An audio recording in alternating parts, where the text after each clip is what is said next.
Le Saint-Esprit était manifeste. Les gens recevaient le Saint-Esprit avec l'évidence de parler en d'autres langues. Mais il y avait toujours un problème, c'est que le baptême était toujours fait au nom du Père, du Fils et du Saint-Esprit. Et c'est dans les années 1913 et 1914 qu'il y a eu finalement la révélation du nom de Jésus-Christ. Il y a quelqu'un qui prêchait sur ce nom. Il disait qu'il croit que c'est qu'il y a eu cette révélation qui a eu la Première Guerre mondiale. Parce que le diable n'était pas content. Parce que c'était en 1914. Mais regardez comment ça s'est passé, c'est qu'il y avait un camp, une réunion de camp. Et lors de cette réunion de camp, c'était une réunion de camp des pentecôtistes, des gens qui croyaient au don du Saint-Esprit avec les miracles et les prodiges. Mais lors de cette réunion de camp, il y avait un pasteur canadien. C'était aux États-Unis, mais il avait invité un pasteur canadien. Il est allé, lors de la réunion de qu'il a commencé à prêcher. Il prêchait, il enseignait qu'écoutez, moi je vois dans la Bible, je ne vois même pas un seul baptême au nom du Père et du Saint-Esprit. Mais tout ce que je vois, ce sont les baptêmes au nom de Jésus. Il a vraiment défié tout ce qui était là. Que trouver un seul baptême au nom du Père et du Saint-Esprit. Et là, vraiment, ça a été tout un show. Parce que quand il regardait, il réalisait vraiment qu'il n'y en avait pas. Vous savez, ça c'est vraiment des révélations. Pour nous aujourd'hui, nous entendons cela, c'est normal. Mais c'était une révélation pour ces personnes-là. Et la révélation du nom de Jésus, c'est une puissante révélation. Et là, vraiment, ceux qui ont été secoués par cela. Et quand les gens sont rentrés le soir, ils regardaient dans leur Bible. Les prédicateurs qui étaient là-bas regardaient dans leur Bible. Et là, le matin, très tôt le matin, même pas, au milieu du camp en passant, pendant qu'ils prêchaient, la persécution s'est présentée parce qu'il y a un missionnaire américain, je crois. Il s'est levé, il est monté sur l'estrade. Il a commencé à réprimer le prédicateur qui prêchait cela. Parce que lui, il ne voulait rien à faire à voir avec ça. Il était tellement attaché à la doctrine de la Trinité. Mais malgré cela, le prédicateur continue à prêcher. Donc à la fin de camp, finalement, chacun est rentré chez lui. Mais là, il y a un jeune prédicateur. Lui, toute la nuit, n'arrivait pas à dormir parce qu'il avait soif de la vérité. Il ne comprenait pas, il se demandait, mais comment ça se fait? Parce qu'il a étudié, il regardait. Et tout ce qu'il voyait, c'était les baptêmes au nom, au nom de Jésus. Il ne trouvait pas les baptêmes au nom du Père et du Saint-Esprit. Parce que le seul endroit vraiment où tu vois parler du Père, Fils et Saint-Esprit, c'est dans Matthieu 28, verset 19. La Bible dit, faites de toutes les nations des disciples, les baptisant, est-ce qu'on peut afficher cela? Les baptisant au nom du Père, du Fils et du Saint-Esprit. Et ce jeune prédicateur, parce qu'il n'arrivait pas à dormir, parce qu'il avait tellement soif de la vérité, alors qu'il était en train de lire cela, alors qu'il était en train de prier, le Seigneur lui a donné une révélation. On a déjà été. Le Seigneur lui a donné une révélation. Et si vous pouvez, si vous avez vos Bibles, regardez, c'est Matthieu 28, verset 19. Allez, faites de toutes les nations des disciples, les baptisant au nom. Et la révélation qu'il a vue, c'est que au nom, c'est au singulier. Voyez, on met Père, Fils, Saint-Esprit, mais au nom, c'est au singulier. Et il a vérifié. Et tu peux vérifier. Va vérifier en anglais. L'anglais, c'est juste à côté. In tenez, singulier. Tu vérifies en espagnol. C'est l'anglais. C'est au singulier. Tu vérifies en allemand.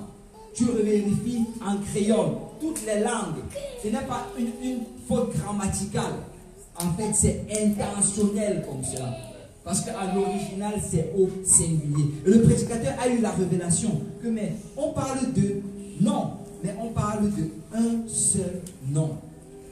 Et il a regardé et il a commencé à comprendre en fait que les trois choses qui sont mentionnées, ce ne sont pas des noms, ce sont juste des titres. Parce que Père, ce n'est pas un nom, Père, c'est un titre. Vous savez, tu deviens père quand tu es un enfant. Père, c'est le nom de personne. Si je dis Père, ici, il y a plusieurs personnes qui vont se réclamer cela. Si je vais donner $1000 au père, là, tous les pères vont se lever directement. Fils, ce n'est pas un nom. Fils, c'est un titre. Saint-Esprit non plus, ce n'est pas un nom. Saint-Esprit, c'est un titre. C'est en fait une combinaison qui te montre la nature morale et physique de Dieu. Il est saint moralement, il n'a jamais péché. Il est esprit physiquement, il est comme le ventre, il est invisible. Dieu a compris qu'il n'y avait pas de nom. Et tu sais, alors qu'il était émerveillé par la révélation qu'il venait d'avoir. Et le Seigneur l'a envoyé dans Ésaïe chapitre 9, verset 5. Tu peux me lancer Ésaïe 9, verset 5, le dernier passage qu'on va lire aujourd'hui. Car un enfant nous est né. Et on sait que l'enfant c'est Jésus. Un fils nous est donné. Ah, là il voit le mot fils. Donc l'enfant, il a le titre de fils. Amen. Donc on a dit, oh non, au singulier. Quel est le nom de cette personne-là qui a ces trois titres-là? Cela renvoyé à Ésaïe 9,5. Il voit déjà que cet enfant-là, il a déjà le titre de fils. Le gouvernement reposera sur son épaule et on l'appellera. C'est qui est admirable? Conseiller, c'est qui est conseiller? Dieu puissant, c'est qui est Dieu puissant? Père éternel. Wow. Donc, on voit que l'enfant a en même temps le titre de fils et le titre de père. Il a un seul nom, mais il a ces deux titres. Et si tu pousses encore plus loin, tu réalises que Saint-Esprit, ce titre est également manifesté ici parce qu'on parle de conseiller. C'est le même mot consolateur dans le Nouveau Testament. Quand Jésus dit le consolateur, le Saint-Esprit, je vais vous l'envoyer. Donc dans ce passage, qui est en fait un passage comme jumeau, ou bien un passage conjoint de Matthieu chapitre 28, verset 19, on voit les trois titres et on donne ces trois titres à la même personne qui est l'enfant, qui est Jésus. Et c'est pourquoi quand tu vas maintenant et que tu vois Pierre et Jean et Jacques et tous les apôtres du Nouveau Testament, eux qui avaient reçu le commandement de Matthieu chapitre 28, verset 19, ils ne partent pas baptiser au nom du Père, Fils, Saint-Esprit, ils partent baptiser au nom de Jésus. Parce que Jésus ne leur avait pas dit d'aller répéter les titres, il leur a dit d'aller utiliser le nom. Parce qu'un titre n'a pas de puissance, c'est le nom qui a la puissance. Écoute, si j'écris un chèque là présentement, et j'ai écrit sur le chèque Père, et je dis frère Yann, tu es Père. Ok, voilà un chèque de 200 $. Père, ok, va à la banque. Bonne chance. Si tu vas arriver à la banque, on va regarder, sinon on va dire on ne peut pas te le donner. Tu vas dire, mais je suis Père. Tu es Père, mais ce n'est pas ton nom. Fils, c'est la même chose. Parce que la puissance, réellement, c'est dans le nom. Et vous savez, c'est vraiment là qu'est né le mouvement de l'unicité. Vous savez, quand il a commencé, quand il est revenu le matin, il a présenté cela aux autres.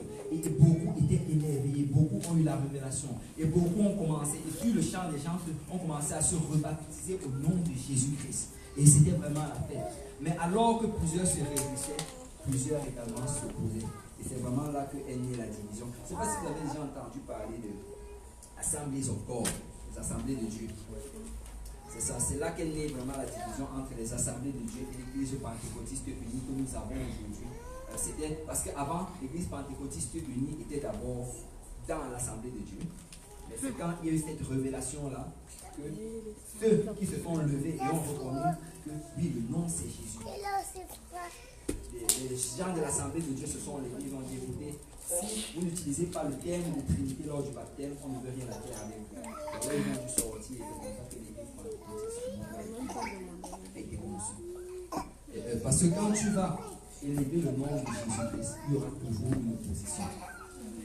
Mais la chose la plus étrange que je vais triste dans tout cela, c'est que toutes ces personnes-là qui refusent de baptiser au nom de Jésus, quand vient le moment de chasser le nom, ils chassent au nom de Jésus. Amen. Je n'ai jamais vu aucun d'eux. Je te chasse au nom du Père, Fils, Saint-Esprit. Quand vient le moment de prier pour la bénédiction, il prie pour la bénédiction au nom de Jésus. Quand vient le moment de prier pour les malades, il prie pour les malades au nom de Jésus. Mais quand vient le moment d'effectuer l'opération la plus importante dans la vie d'une personne, qui est le salut de l'âme de cette personne, il n'utilise pas le bon titre.